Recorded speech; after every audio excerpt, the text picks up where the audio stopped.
को नौकरी मिलेगा तो जिंदगी भर रहेगा। तो इसलिए हमने बोला माई बहन मान योजना लाएंगे, तो सरकार 10,000 रुपया बांट रही है सुबह। अब चुनाव आयोग भी गजब है। अरे भाई, ये निष्पक्ष है क्या? चुनाव के बीच में ऐसा कौन सा इमरजेंसी आ गया कि चुनाव है और चुनाव के बीच में 10,000 रुपए बांट रहे?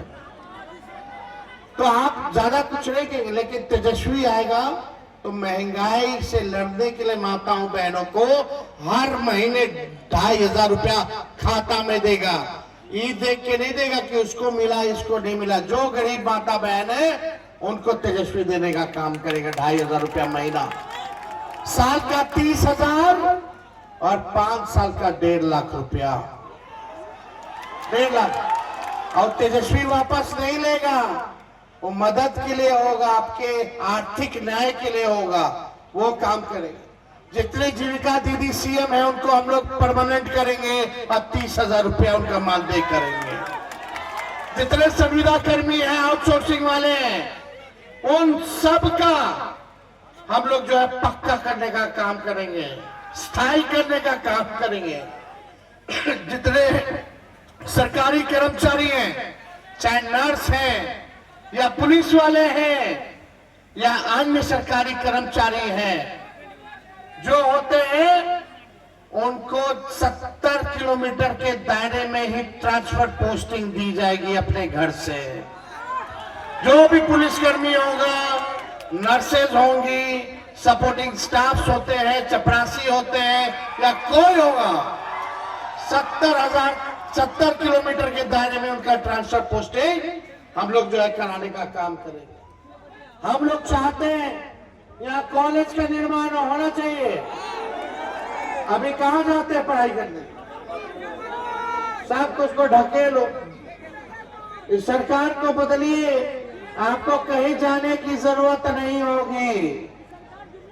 यहाँ आप देखिएगा ना पढ़ाई की व्यवस्था, ना कमाई की व्यवस्था, ना सिंचाई की व्यवस्था। जल जमाव होता कोई व्यवस्था नहीं, पानी जम जाता है, कहीं फसल वसल का कोई काम नहीं हो रहा, किसानों का है दुगुना नहीं हो रहा।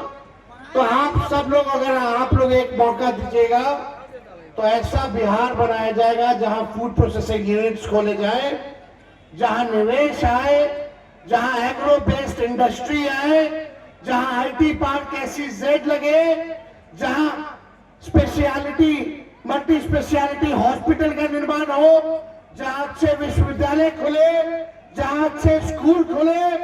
ऐसा सरकार हम लोगों को बनाने का काम करना है।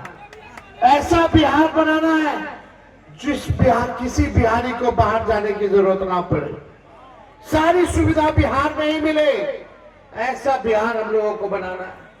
सरकार बनेगी तो 2000 एकड़ में एक एजुकेशनल सिटी हम लोग बनाने का काम करेंगे। किसी बच्चों को कोटा जाने की जरूरत नहीं होगी, नहीं पड़ेगा। हो सकता है कि नहीं हो सकता? इच्छा शक्ति चाहिए। खैर चाचा जी को तो जो करना था कर लिया, तो उनसे कुछ हो नहीं गया, समय हो गया उनका। हमारी सहानुभूति है उनके साथ। लेकिन ये बाहरी लोग मोदी जी और अमित शाह कब्जाना चाहते हैं, बिहार को उपनिवेश बनाना चाहते हैं, रिमोट से बिहार को चलाना चाहते हैं। हम कहना चाहते हैं बिहार को बिहार का लाल ही चलाएगा, ना कोई की बाहरी आके चलाएगा। अमित शाह हमको धमकी दिए, बोले तेजस्वी बाबू ऐसा सबक सिखाएंगे कि आप अगला चुनाव लड़िएगा नहीं लड़िएगा आपको सोचना पड़ेगा।